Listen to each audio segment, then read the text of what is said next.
Gloire à Dieu. Amen.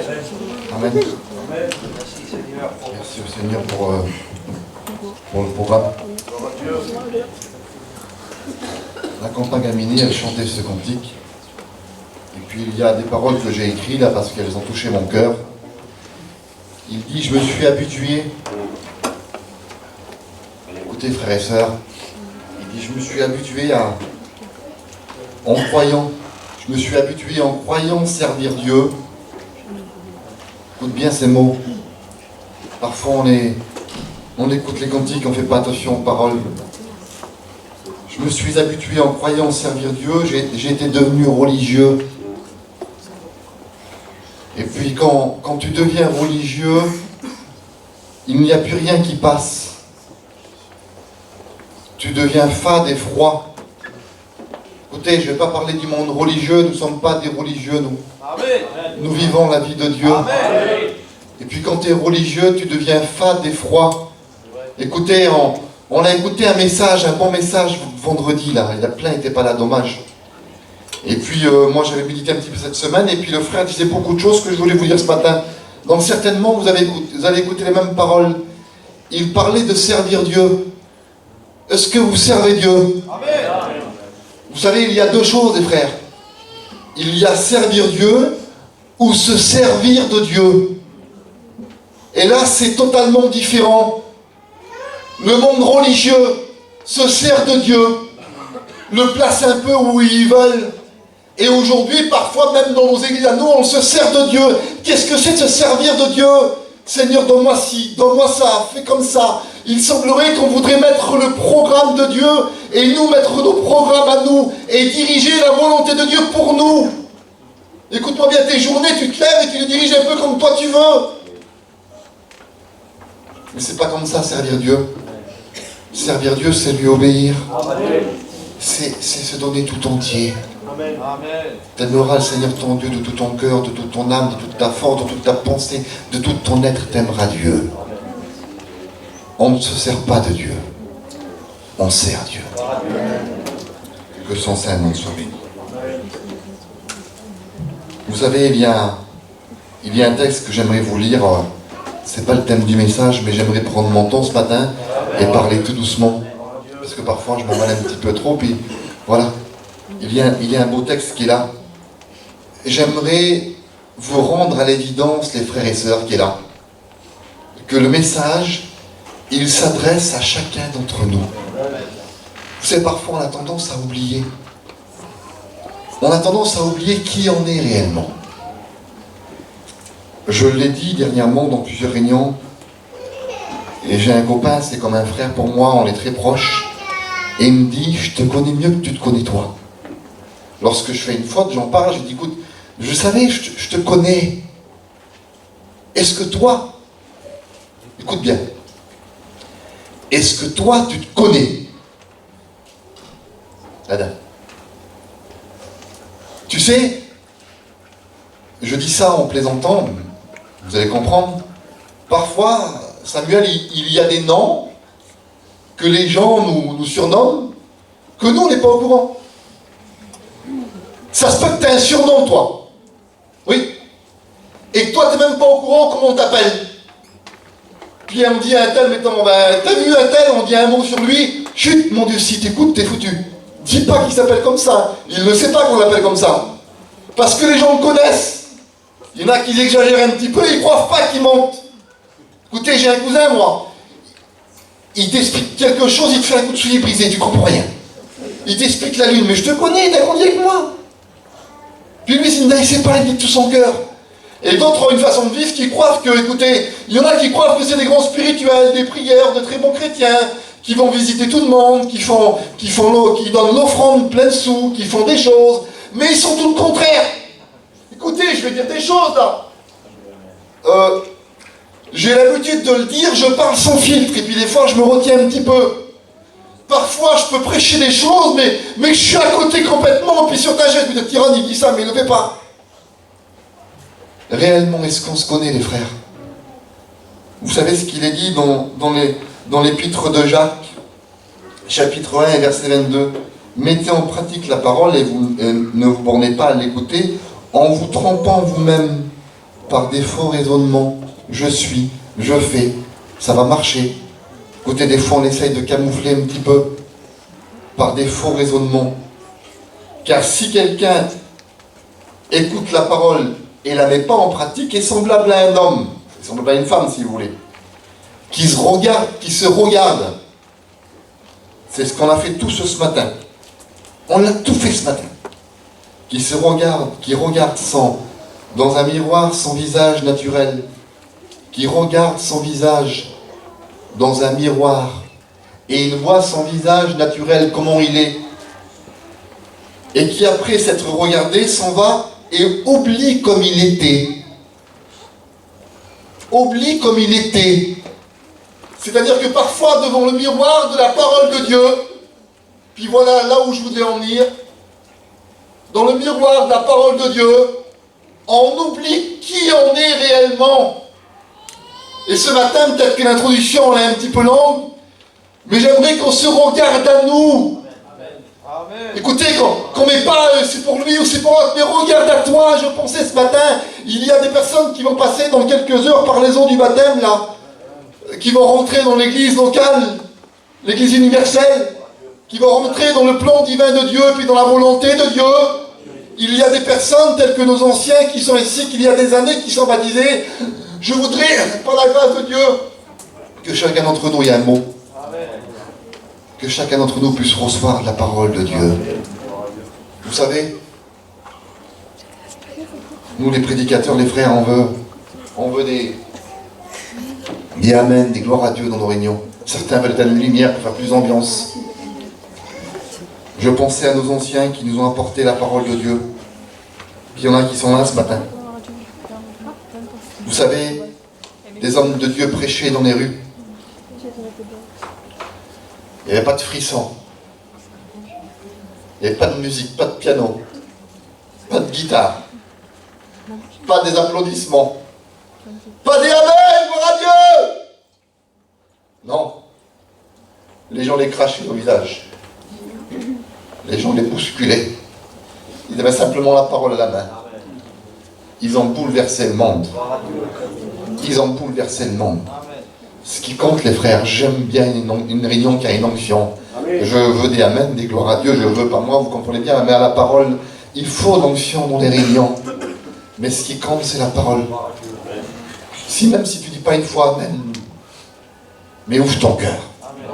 Et je t'en supplie, arrête de mâcher ton chewing-gum, mets-le sous les chaises, on les enlèvera tout à l'heure, ou mets-les dans tes cheveux, comme tu veux. Mais sois attentif à la parole. On veut des réunions bénies. Tu dis la réunion était froide. Je me suis interdit de dire ça. C'était froid la réunion. Le premier qui était froid, c'était moi. J'ai pas le droit de le dire sur les autres. On veut des réunions bénies avec des journées très chargées, les frères. On arrive ici, les sœurs, vous êtes épuisés de la journée, vous êtes fatigués. Et tu dis, Seigneur, je veux ça, mais qui on est? Qui on est? On veut des réunions bénies avec des cœurs vides de la présence de Dieu, puis remplis par les affaires du monde. On veut des réunions bénies avec des journées de disputes, des journées de colère, des journées au téléphone. Et on veut des réunions bénies. On fait des commentaires sur ci, sur ça, sur l'un, sur l'autre. Et on veut être béni. Étant rentré en lui-même. C'est ce qu'il faut faire ce matin. Je ne veux pas être faux devant toi, Seigneur. Étant rentré en lui-même. Et dit chez mon Père, dans la maison de Dieu, au culte. Au culte. Il y a du pain. Il est parmi les pourceaux, ils sont mauvais. Écoute.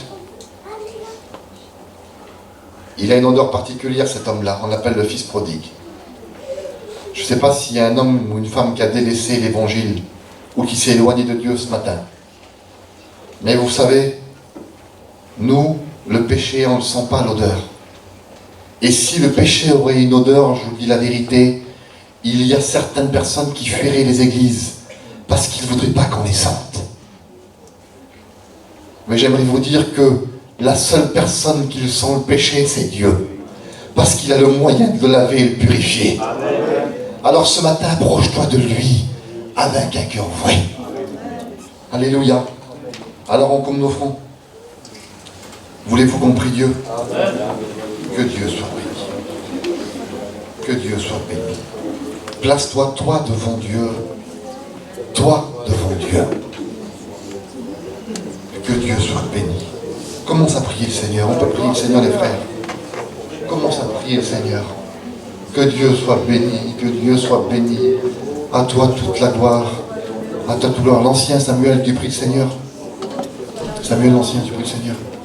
Je voulais te remercier ce matin, Seigneur. Je te remercie pour ta présence au milieu de nous. Amen. Je sens ta présence sur moi. Je suis béni ce matin, Seigneur, mon frère. Alléluia. Parce que tu es au milieu de nous ce matin. Alléluia. Ce matin. Seigneur, tu me dis, moi qui parle de toi ce matin. Que ta parole puisse pénétrer les cœurs, Seigneur. Que ta parole puisse te bien dans les cœurs. Tu vois les difficultés, tous les problèmes, les difficultés, tu connais tout. Et tu sais tout, Seigneur. Tu connais la pluie qui veut s'égarer de ta maison. Tu connais ce qui peut être ta maison, comme a dit mon frère ce matin. Alors ce matin, je t'en supplie. Ramène l'homme égaré dans ta maison ce matin, Seigneur. Si nous t'avons parlé des hommes, tu connais les cœurs qui sont là ce matin. Tu envoies ce soir de ta présence, Seigneur. Que ton nom soit loué, béni, Seigneur. Parce que tu es au milieu de nous. Bénis mes frères et sœurs qui sont là ce matin. Que ton nom soit béni, merci pour ta présence, Jésus. Sois loué, Seigneur, Amen. Gloire à Dieu. Amen. Gloire à ton Alléluia. Saint-Nom, Seigneur. Que Dieu soit Merci béni. par nous qui est là ce matin, Seigneur. Alléluia. Vous vous sentez bien ce matin? Oui, Jésus, sois glorifié ce Que matin. Dieu soit béni. Oh Jésus, merci pour ta présence, Seigneur, ce matin. Un jour sombre. Sois loué, Seigneur, Amen. La mort avait triomphé. Sois loué, Jésus. Les ténèbres avaient gagné. La lumière du monde s'était éteinte dans le tombeau.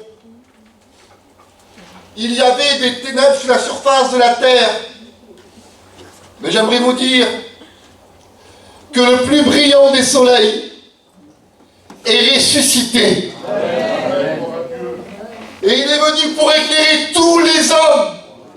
Et il veut sortir le monde des ténèbres.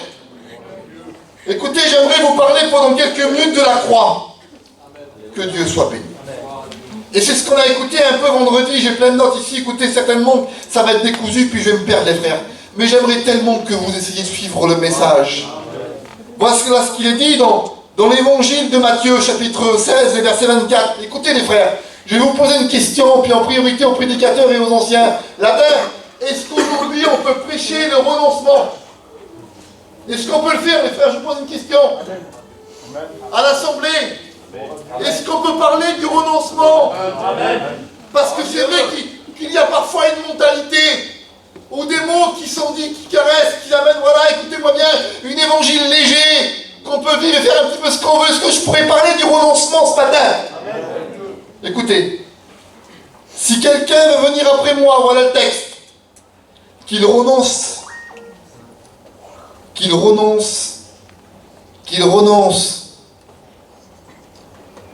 pourrais le dire plusieurs fois, qu'il renonce. C'est difficile, les frères, de renoncer, de dire non, qu'il renonce à lui-même. Pas renoncer aux autres, à lui-même. Il dit, écoute-moi bien, qu'il se charge de sa croix et qu'il me suive. Que Dieu soit béni. La croix. Veux-tu vivre la croix ce matin? Veux-tu vivre la croix? La croix, les frères. C'est ce qui a triomphé de tout. C'est parce qu'il y a eu la croix que nous sommes là ici. Il est dit, il y a un dicton qui dit que chacun porte sa croix. Lorsqu'une personne vit un moment difficile, c'est comme un fardeau. C'est un dicton, ça, c'est un mot, on le dit aujourd'hui dans la vie quotidienne de tous les jours. Chacun porte sa croix, moi j'ai la mienne. Mais l'évangile, vous savez ce que c'est? C'est la croix. Lorsqu'il dit qu'il se charge de sa croix, vous savez ce que c'est, les frères? Et puis Samuel dit, j'ai une fierté de le faire, c'est porter l'évangile. L'évangile, elle n'est pas lourde, elle est légère. Écoutez, lorsqu'elle est lourde, c'est parce qu'il y a des choses qui ne te conviennent pas. C'est parce qu'il y a des choses qui font défaut. Parfois, le message est lourd. Écoute-moi bien, tu as le genou qui tremble un peu sur ta chaise. Et puis les réunions sont lourdes, c'est un effort pour toi, parce que tu vis des choses qui ne correspondent pas avec l'évangile. Lorsque tu vis pleinement l'évangile, c'est léger. C'est l'évangile. Alors renoncer à soi-même et suivre l'évangile et porter sa croix. Voilà ce qu'il est dit dans l'épître aux Corinthiens, la première épître aux Corinthiens, chapitre 1, verset 18. Car la prédication de la croix, est une folie pour ceux qui périssent.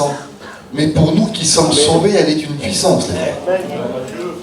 Pour nous qui sommes sauvés, elle est une puissance. Et j'aimerais le redire ce matin, elle est une puissance pour nous qui sommes sauvés. Le prédication, il y a un texte qui dit, car le message de la croix, il est dit aussi, car les paroles de la croix est une folie pour ceux qui périssent, mais pour nous qui sommes sauvés, elle est une puissance. Amen. Et j'aimerais ce matin qu'on mette en pratique cette puissance. Amen. Vous savez, elle n'est pas comprise par tout le monde, le message de la croix. Il est dit le message, la prédication, les paroles. Parfois, ce sont des paroles ineffables. Qu'est-ce que c'est ineffable? C'est des mots qu'on n'arrive pas à comprendre. Écoute, ce matin, il faut que tu vives la puissance de la croix. La puissance de la croix aujourd'hui, ma sœur, elle va t'amener à la victoire. Elle va t'amener à la victoire. Épître de Colossiens, chapitre 2, et verset 14. Il a effacé les actes dont les ordonnances nous condamnaient, qui subsistaient contre nous. Il a éliminé en le clouant à la croix. Il a dépouillé, écoutez, il a dépouillé les dominations et les autorités. Il les a livrées publiquement en spectacle, en triomphant d'elles par la croix. Amen. Que Dieu soit béni. Par la croix. La croix, ce matin, elle t'amène à la victoire. Amen. Il faut vivre la croix. La croix, elle t'amène au pardon. Il y a des personnes ce matin, ils disent de la bouche, mais ils ne le vivent pas du cœur. Père, à la croix, pardonne-leur, car ils ne savent pas ce qu'ils font. Jésus a pardonné à la croix. Si tu es face à la croix, que tu vis la croix ce matin, tu pardonnes. La croix, elle nous a amenés au salut. Sans la croix, il n'y aurait pas eu de salut. La croix, elle te donne l'amour et elle te pousse à aimer. T'as pas le droit de tourner ton regard devant certaines personnes. Écoute ce que je te dis ce matin. T'as pas le droit de regarder ton frère sur le côté en ayant quelque chose dans ton cœur. La croix ce matin, c'est le pardon. Elle t'amène, elle te pousse à la réconciliation. S'il faut que tu demandes pardon, même qu'il n'est pas au courant, tu peux avoir quelque chose contre quelqu'un, ça m'est arrivé à moi. Ça m'est arrivé. Je n'étais pas au courant. En me demandant pardon, j'étais même pas au courant. Tu peux avoir quelque chose contre quelqu'un, la personne n'est peut-être même pas au courant de ce que tu vis toi. La croix, elle t'amène à la réconciliation. Il faut vivre la croix. Je vais dire quelque chose. La croix, tu la comprends lorsqu'il y a une conversion. Il faut revenir à Jean 3,16. Car Dieu a tant aimé le monde qu'il a donné son Fils unique pour que quiconque croit en lui ne périsse point, mais qui ait la vie éternelle. Un homme ne comprenait pas. Il faut naître de nouveau. Tu ne peux pas vivre la croix si tu n'es pas né de nouveau. Je vais aller plus loin dans ce que je dis. Des personnes mettent la main dans le plat, prendre le pain et le vin. Ils n'ont pas passé par la croix. C'est peut-être des mots forts, mais c'est une réalité. Amen. Il faut que tu vives la croix ce matin. Amen. La croix, la Bible dit qu'elle nous amène à la guérison. Des personnes souffrent dans leur corps ce matin. C'est par ces meurtrissures que nous sommes guéris. Moi j'écoute ces versets, les frères. La croix, elle nous donne l'espérance. La Bible dit, si quelqu'un meurt en Christ, il n'est pas mort. Il vit éternellement. C'est par la croix, les frères. La croix nous donne la foi. Parce que sans la croix, les frères, notre foi, elle serait vaine. Il n'y a rien qui se passerait. Allez prêcher l'évangile sans la croix. Écoutez, aujourd'hui j'ai reçu beaucoup de messages. Là, il y a des milliers de religions. Et un homme disait, il n'y a qu'un seul tombeau qui est vide. Parce que Christ est ressuscité. Amen. Nous avons l'autorité, les frères, guidés par le Saint-Esprit, de prêcher la croix à toutes les âmes qui sont perdues. Et ce matin, écoutez, c'est un culte. C'est un culte ce matin. Et puis mon introduction du message, je voulais parler de la croix. Parce que c'est le point central de la parole de Dieu. Vous qui allez passer par l'eau du baptême, vivez la croix pleinement. Il faut vivre la croix. On peut écouter des messages dans les cultes, dans les réunions. Peu importe la situation ou le lieu ou l'endroit où tu te trouves, tu vis des réunions. Il y a un homme qui a vécu les plus belles réunions de la parole de Dieu. Écoutez, cet homme, il s'appelle Thomas. Il est avec Jésus. Il est avec Jésus pendant tout son ministère. Il est proche de lui. Il est proche de Jésus. Il voit la plupart des miracles, Thomas. Lorsque j'ai dit tout à l'heure, la mort avait gagné. Elle avait triomphé, les ténèbres étaient sur la surface de la terre. Vous savez ce qu'il fait, Thomas, lui? Il n'a pas vu cette brillante lumière. Il y a une équipe que Dieu a mis en place. Je glorifie Dieu parce que nous sommes partie de cette équipe. Amen.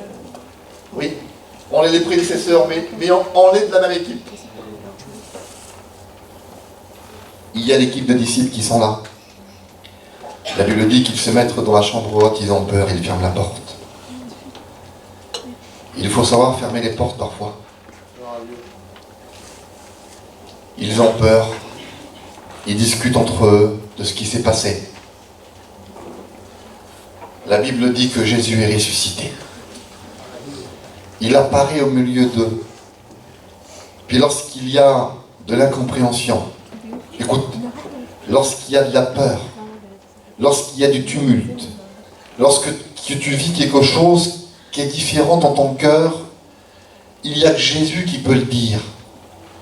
Lorsqu'il apparaît devant les disciples, il dit que la paix soit avec vous. Quand on est proche de Jésus, on reçoit la paix. Jésus ne trompe pas. On reçoit la paix. Alors ils vivent quelque chose de merveilleux. Ils sont touchés dans leur cœur. Jésus est ressuscité. La Bible dit qu'ils ont des discussions ensemble, puis je voudrais passer.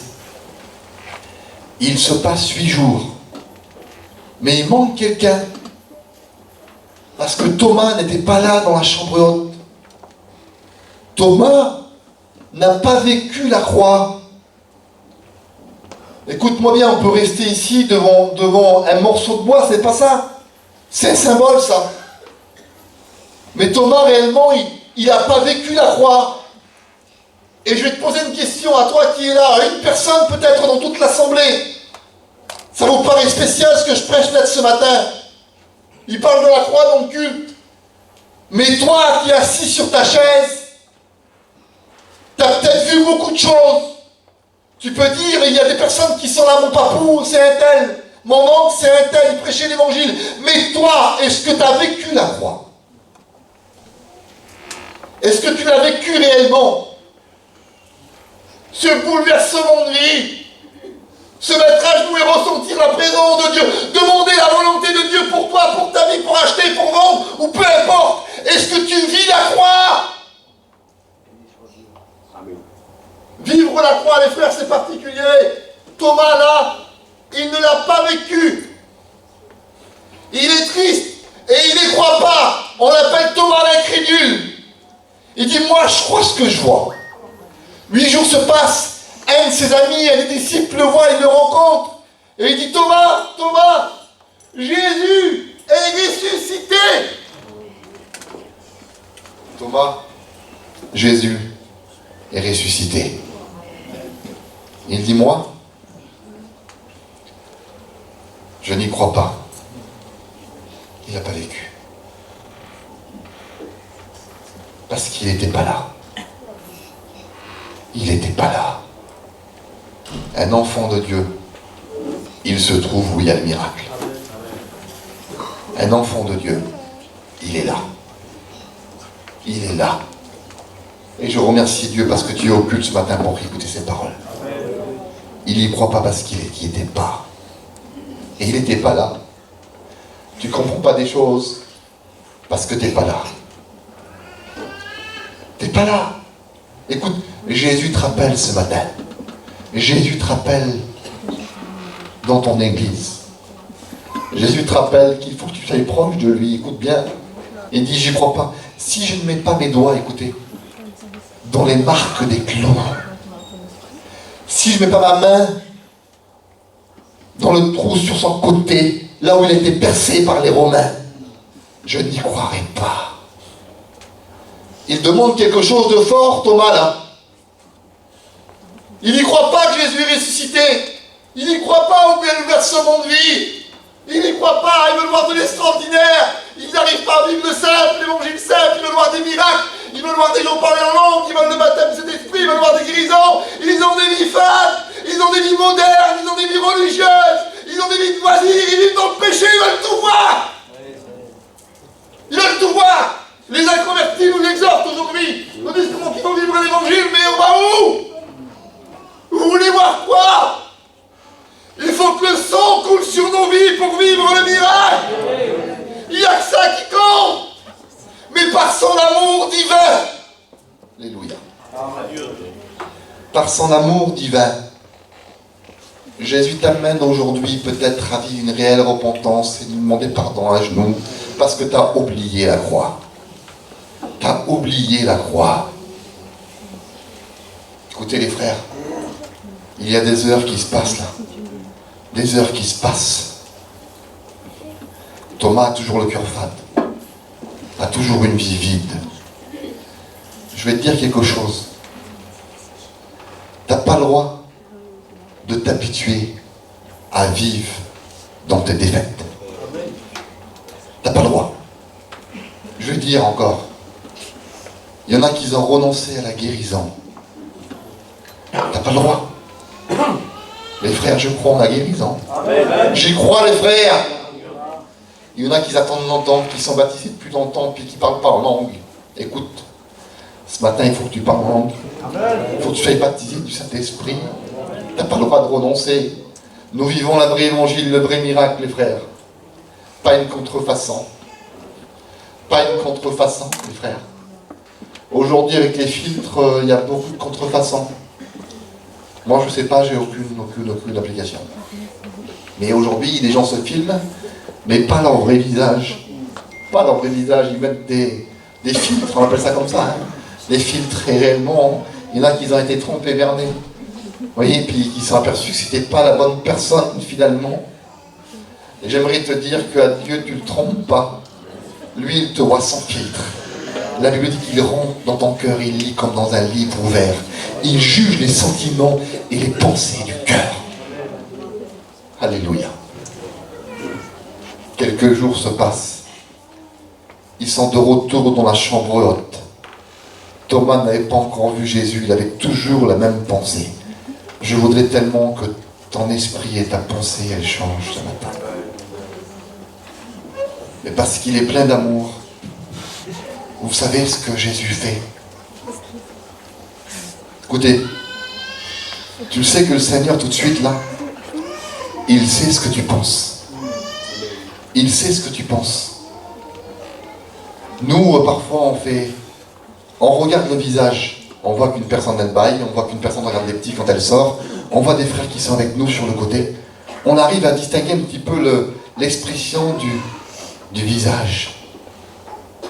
Et lui, il connaît chaque pensée là. Chaque pensée. Et il connaissait les pensées de Thomas, comme il connaît les tiennes aujourd'hui. Vous savez ce que je pense, moi? Dans la chambre haute, il y avait 120 personnes. Il y avait des tables, des chaises, des meubles. Elle était meublée, la Bible dit. Donc je ne sais pas réellement la distance, on y a été, mais on pouvait mettre quand même beaucoup de personnes. Beaucoup de personnes. La Bible dit qu'ils étaient 120, mais on pouvait mettre peut-être plus de monde, je ne sais pas. Moi, je vois une image. La Bible dit que Jésus apparaît au milieu. Et il dit la même chose. Que la paix soit avec vous. T'as demandé quelque chose de particulier ce matin? Ce qu'il demande Thomas, c'est pas rien. Il demande de toucher son côté qui a été percé. Il a réellement demandé, Thomas, qu'est-ce qui va se passer pour lui? Est-ce que Jésus va passer à côté? Est-ce qu'il va laisser Thomas ne pas croire et repartir avec un cœur vide? Écoute, la réunion, elle est ce que tu veux qu'elle soit. Des personnes sont tout de suite, je suis en train de prêcher là, ils passent totalement à côté du message. Et je vous le dis, c'est la vérité, je le vois. D'autres personnes ont le cœur touché, il y a des larmes sur les visages, parce qu'ils vivent le message. Les mots qui vont suivre là, va dépendre de ta volonté à toi. Va dépendre de ce que tu veux faire. Écoutez, vous savez ce que Jésus fait parce qu'il connaît le cœur de Thomas, il sait ce qu'il veut faire, alors il l'appelle. Je vais dire quelque chose. Est-ce qu'il y a, alors je parle pour les sœurs et pour les frères, est-ce qu'il y a des Thomas parmi nous? Est-ce qu'il y a des Thomas parmi nous? Parce que Jésus ce matin appelle les Thomas à venir à la croix. Amen. Et il dit quelque chose, écoute-moi bien, je vais citer ton nom à toi sur ta chaise. Parce que parfois on est interpellé par notre nom. C'est comme si qu'il dirait, Samuel. Il dit Thomas, mais en réalité il t'appelle aussi à toi. Il dit Samuel. Écoutez, dans la liberté, j'aimerais le faire. Il dit Mickey. Il dit Dylan. Il dit Sony. Écoutez-moi bien, j'aimerais le dire. Il dit Rudy. Il dit Jerry. Il t'appelle à toi par ton nom à toi. Écoute-moi bien. Il t'appelle à toi. Il dit Océane. Il dit Milka. Il dit Marie. Il appelle les sœurs aussi qui sont là. Tu sais ce qu'il fait le Seigneur à ce moment-là? Il dit Thomas, parce qu'il est rempli d'amour. Approche. Thomas est dans le coin là-bas. Il est au bord de la porte, tout troublant. Et ne croyez pas que Jésus était ressuscité, il n'avait pas vécu la croix. Des larmes commencent à venir sur son visage, il m'appelle. Et un remords dans son cœur, un remords. Il disait pardon Seigneur, je n'avais pas compris. Je n'avais pas vécu la croix. Ce matin, Jésus nous appelle à vivre la croix réellement. À vivre le renoncement, puis tu sais ce qu'il dit le Seigneur. Et il t'appelle aussi à toi à vivre la croix. Et on me dit souvent en réunion, celui qui veut accepter le Seigneur lève sa main. Il dit, donne-moi ta main. Amen. Gloire à Dieu. Seigneur, Amen. je te tends ma main ce matin. Amen. Il t'appelle à toi. Amen. Thomas, donne-moi ta main. Écoute-moi bien. Et il prend ta main ce matin, il fait quelque chose de particulier. Il s'approche, Thomas, écoute-moi bien. Il le prend par la main. Il dit Thomas, mets-la sur mon côté. Parce que si tu n'as pas touché le sang, tu n'as pas eu pardon. Des personnes vivent la vie de Dieu, ils croient qu'ils vivent la vie de Dieu, mais ils n'ont pas été pardonnés, ils ne sont pas humiliés. Il n'y a pas eu de réelle repentance. Ce matin, il veut que tu prennes ta main, il veut prendre ta main, il veut la mettre sur son côté. Il veut que tu vives la croix. Jésus nous appelle. Alléluia. À vivre la croix. Amen. Vous vous sentez bien ce matin? Amen. Béni soit Dieu. Gloire à Dieu. Écoutez, j'ai encore un gros quart d'heure devant moi. Amen. Mais je vais faire quelque chose, j'aimerais qu'on coupe les francs. Amen. On vit la réunion ensemble ce matin. Alléluia. On vit la réunion ensemble ce matin. C'est bon. Regarde ton visage. Oublie pas comment tu es. Et j'aimerais dans un saint respect que personne ne regarde. Jésus t'appelle ce matin. Alléluia. Gloire à Dieu. Et s'il y a une personne qui voudrait vivre la croix que Jésus a appelée, Gloire à Dieu. je ne sais pas, écoutez, je prêche pour tout le monde. Thomas, c'est ton nom à toi. Thomas, c'est ton nom à toi. Thomas, donne-moi ta main. Qu'elle lève sa main à sa place ou qu'il lève sa main à sa place. Gloire à Dieu. Et qu'il aime toucher Jésus. Est-ce qu'il y a une personne qui voudrait lever sa main ce matin en disant, moi Seigneur, j'ai été incrédule, je ne comprenais pas tout. Mais je veux venir te toucher. Alléluia, le Saint-Esprit passe maintenant. Au nom du Seigneur, lève ta main à ta place. Peu importe qui tu es, je prêche pour tout le monde, écoutez. On est dans un culte ce matin, je prêche pour tout le monde. Dieu te voit. Amen. Alléluia. Alléluia. Vous sentez ce qui se passe dans les cœurs tout de suite là. On reste les fonds courbés au nom du Seigneur. Est-ce qu'il y a une autre personne maintenant qui voudrait lever sa main à sa place en disant, Seigneur, je me suis éloigné de la croix. Je veux vivre la croix, Seigneur. Et je lève ma main. Dieu soit béni, Dieu vous voit, Dieu vous voit. Alléluia, alléluia. Seigneur, je veux vivre la croix. Vivre le pardon, Seigneur. Vivre la victoire ce matin. Vivre la guérison. Je veux vivre dans l'esprit, Seigneur. Je veux vivre la croix. Alléluia. Que son saint nom soit béni. Que Dieu soit béni. On continue le message. Que Dieu soit béni. Gloire à Dieu. Alléluia. Merci Seigneur. Écoutez, je voudrais dire quelque chose que j'ai médité. Je vous l'ai dit que le message va être un peu décousu ce matin. Et Dieu me disait, elle en rentre dans le cœur du message. La croix,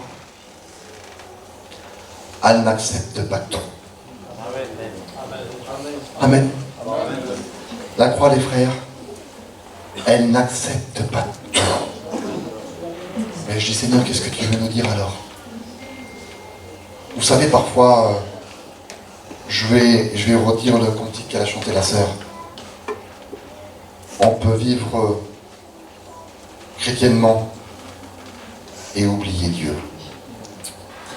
Et faire rentrer des choses dans notre vie. Et puis nous, prédicateurs, c'est de dénoncer ce qui a rentré dans les vies. Et on le dit souvent à des personnes, malgré que le mot n'est pas employé, mais lorsqu'il y a eu des manipulations, lorsqu'il y a eu des choses qui sont rentrées qui ne correspondent pas à l'évangile, alors il faut une réforme. Qu'est-ce que c'est une réforme? Une réforme, je l'ai regardé un petit peu dans les dictionnaires ces jours-ci, c'est un changement, une modification, un remaniement, une révision, un changement profond. Un jour, il y a un homme. Écoutez, je vais vous parler pendant 5 minutes, je vais essayer de me dépêcher parce que le temps il passe. Un jour, il y a un homme. Que nous sommes là aujourd'hui, c'est parce que Dieu l'a employé. On l'appelle l'homme de la réforme. On l'appelle c'est là qu'est né les protestants. C'est là qu'est née l'église évangélique. Cet homme, il s'appelle Martin Luther. Il est né en 1483, en Allemagne, dans un petit village. Il vit dans dans un foyer modeste et il est très conservé, c'est des gens catholiques, il est conservé. Mais lui, voilà, c'est un jeune garçon, il grandit et ses parents, ils l'éduquent assez bien. Il fait des études de droit. Alors il veut devenir avocat, alors son père il fait un petit peu tout pour l'aider. Il a de nombreux copains. À ce moment-là, on n'appelait pas ça donc les pubs, les boîtes, ou je ne sais pas comment vous prononcez, on appelait ça des tavernes. Et ils avaient souvent rendez-vous avec ses copains dans les tavernes, et puis il vivait une vie de jeune garçon dans le monde. Il ne connaît pas l'évangile, lui. Mais on est en période, à ce moment-là, on est en période de peste, en période de guerre, en période de famine. Et puis c'est un moment très marqué. Et puis lui, il commence à perdre les gens qu'il aime, les gens qui l'entourent.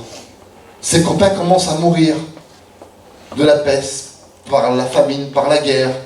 Des copains partent à la guerre, et puis lui, il ne comprend pas ce qu'il vit, puis il a un cœur qui est vide à ce moment-là.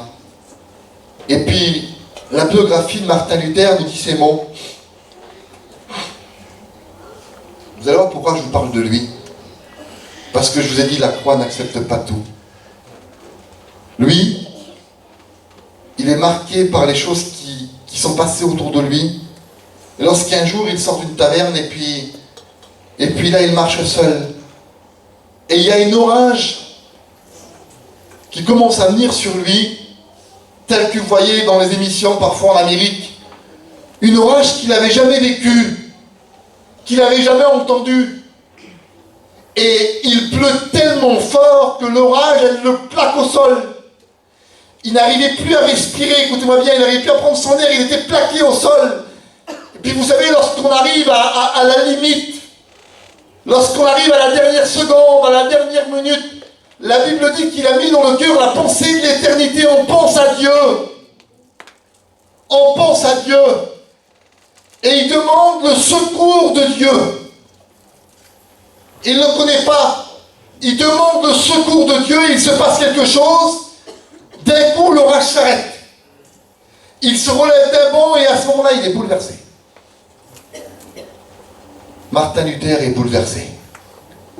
La Bible dit que l'histoire nous dit, on pourrait même l'écrire dans les Actes des Apôtres, l'histoire nous dit, Eric, tu peux la connaître mieux que nous, l'histoire nous dit que lorsqu'il se réveille de cet orage-là, il est bouleversé, il est converti, mais voilà, il n'y a pas d'église comme aujourd'hui.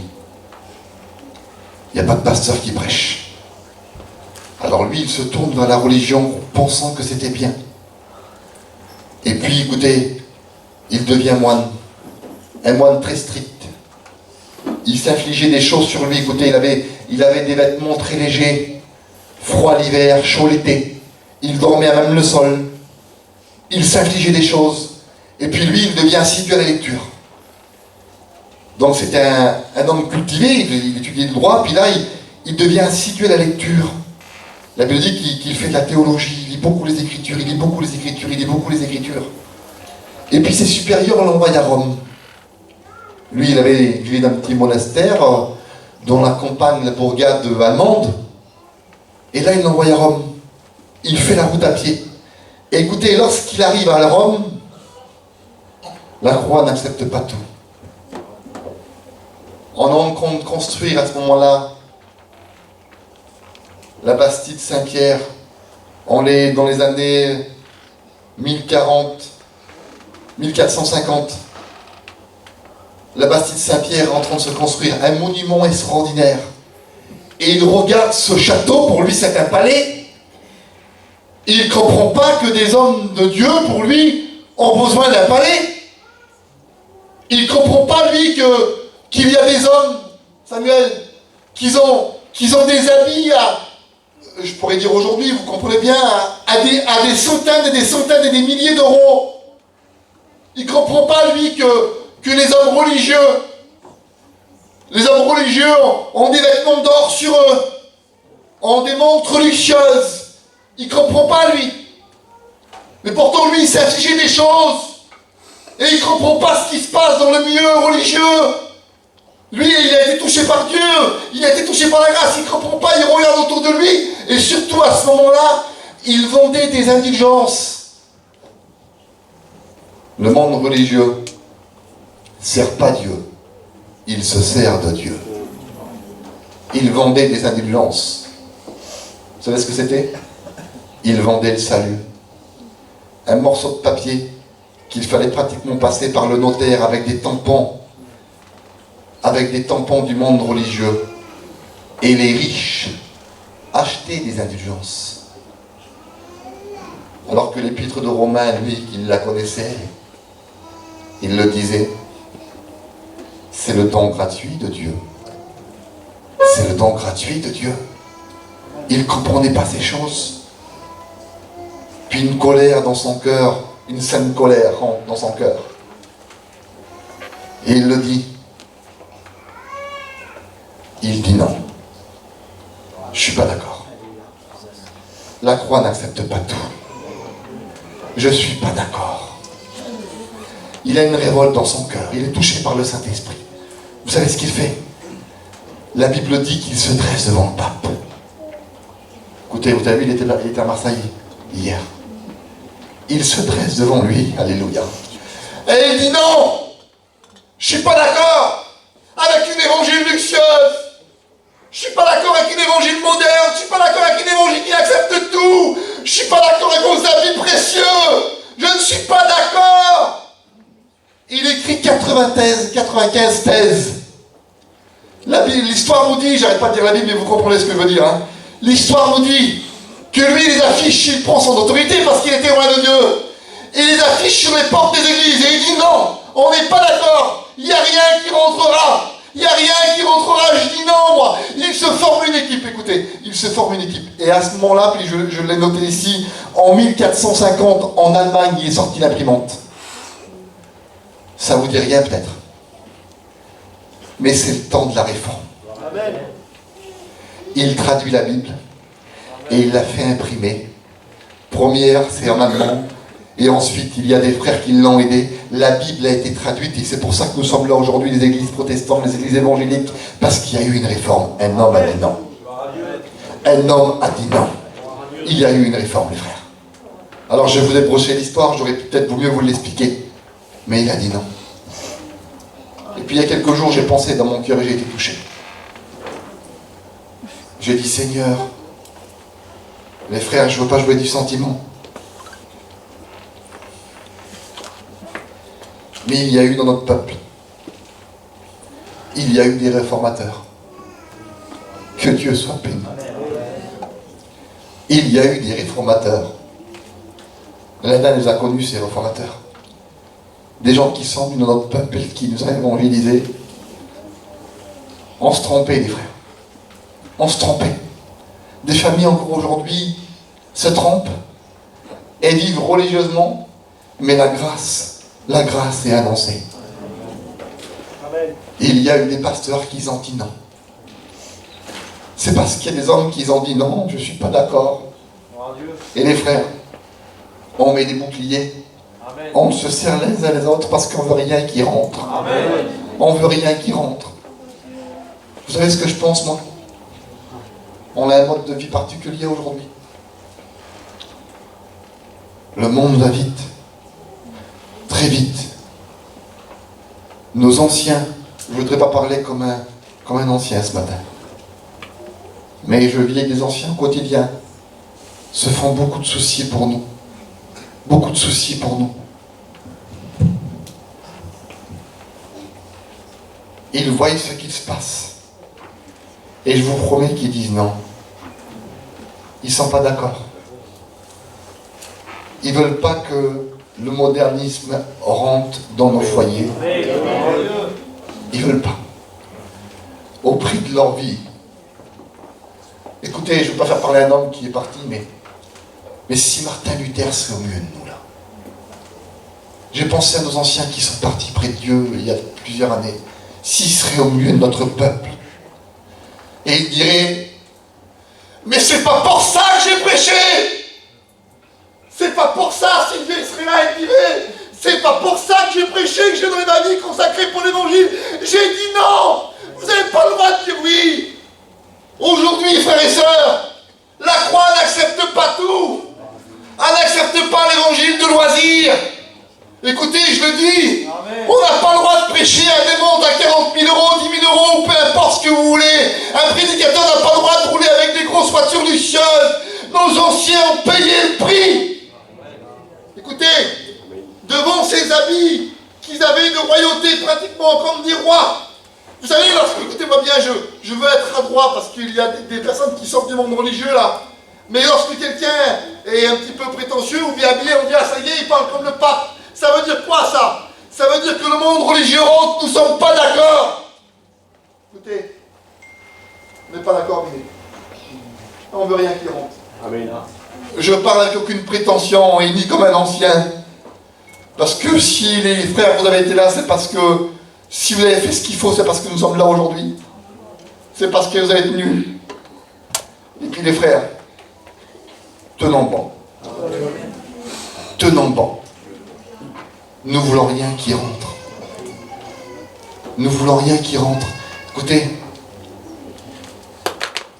l'ennemi est fluide. L'ennemi est fluide. Il rentre à l'intérieur des foyers. Il rentre à l'intérieur des foyers. Et tu t'en aperçois même pas. Tu t'en aperçois même pas. Parfois on essaye de réparer les foyers extérieurs, les murs extérieurs, alors que c'est l'intérieur qui est touché. Il y a quelques années de ça, on parlait beaucoup du téléphone. Aujourd'hui, c'est devenu tabou. Dans nos messages, on ne veut plus en parler. Pourtant, il fait des ravages. Il fait des ravages. Le temps passe. Alors, je vous commente une histoire de la parole de Dieu et ensuite on va prier le Seigneur. Le livre de 2 Chroniques, chapitre 29 et verset 1er.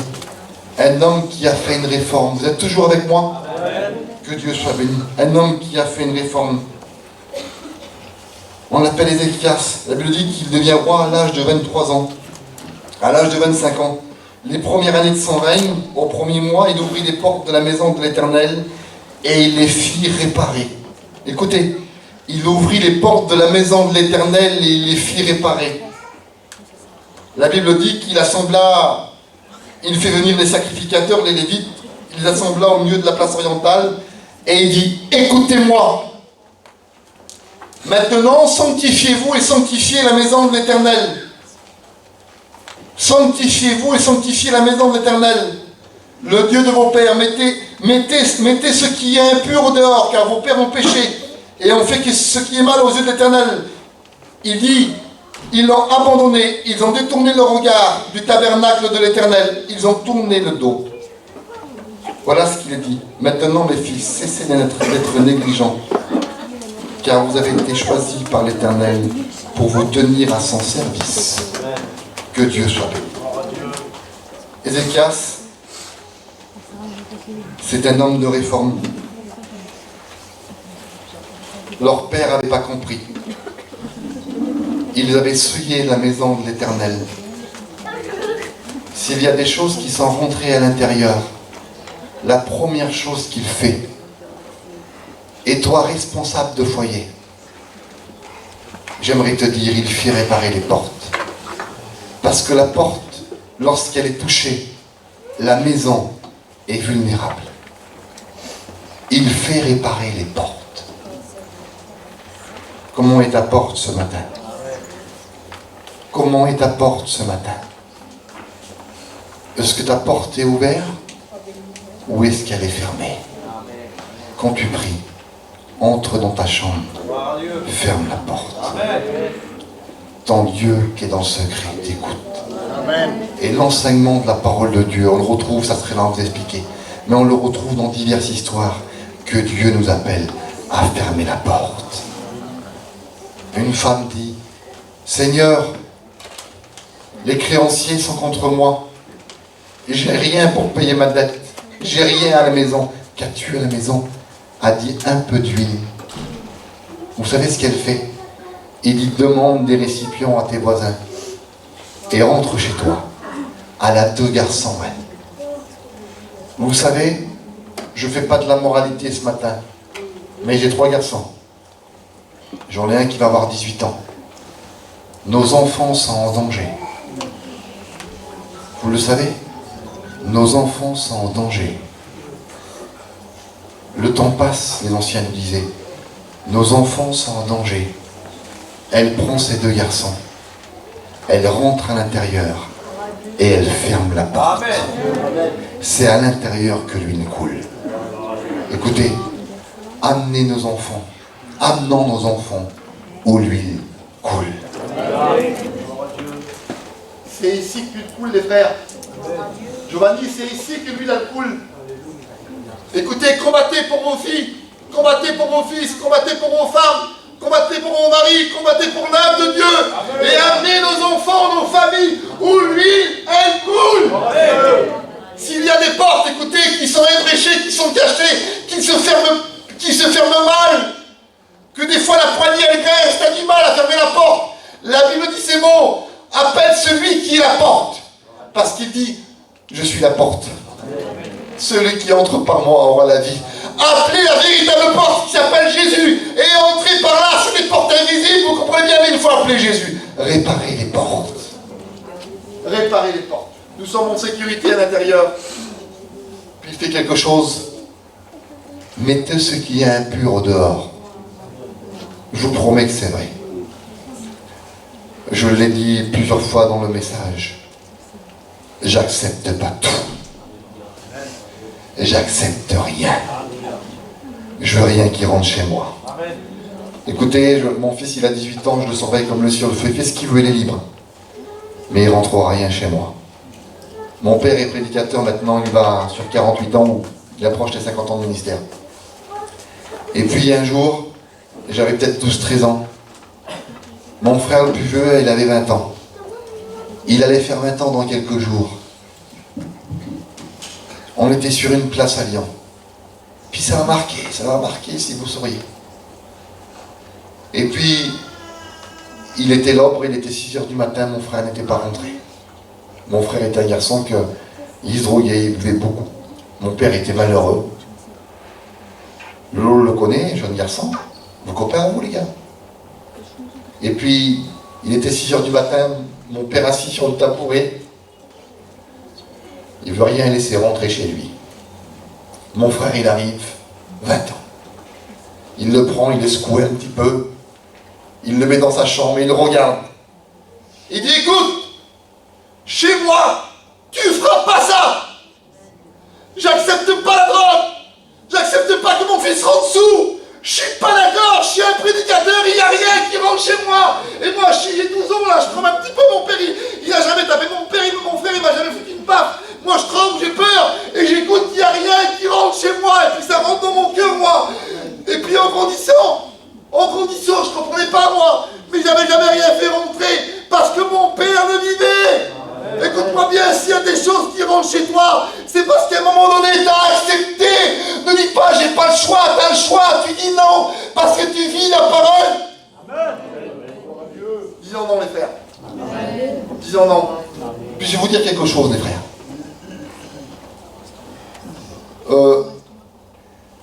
Une façon de dire, je ne suis pas euro. On ne peut pas courir partout et venir à la dernière minute. Il y a des choses qui se passent que toi tu crois qu'on sait, mais on ne le sait pas. Je te promets que c'est vrai. Des choses parfois qui sont cachées, que toi tu as vu, tu dis les prédicateurs ils disent rien. Je te promets, quand je vois une porte ouverte, je le dis. C'est bien beau de dire, t'as vu l'autre, il était chaud hier, il a bu quelques verres. Ben lui dire. Ou alors dis rien. T'as vu l'autre, il exagère sur telle chose. Mais t'es fautif. T'es fautif. Lorsqu'on voit une porte ouverte, il faut aider les frères pour les fermer. Il faut aider les frères pour les fermer. Mettez au dehors ce qui est impur. Voilà ce que l'Évangile nous dit. La croix n'accepte pas tout. Vous savez ce qu'elle dit? Sanctifiez-vous. C'est nous aujourd'hui. Et puis sanctifiez la maison de l'Éternel. On ne peut pas sanctifier la terre entière si nous, ce matin, nous ne sommes pas sanctifiés. Sanctifiez-vous premièrement.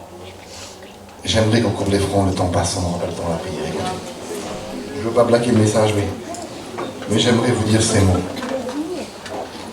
La croix n'accepte pas tout. Sanctifie-vous ce matin. Tu peux appeler Jésus. Ce matin, écoute-moi bien.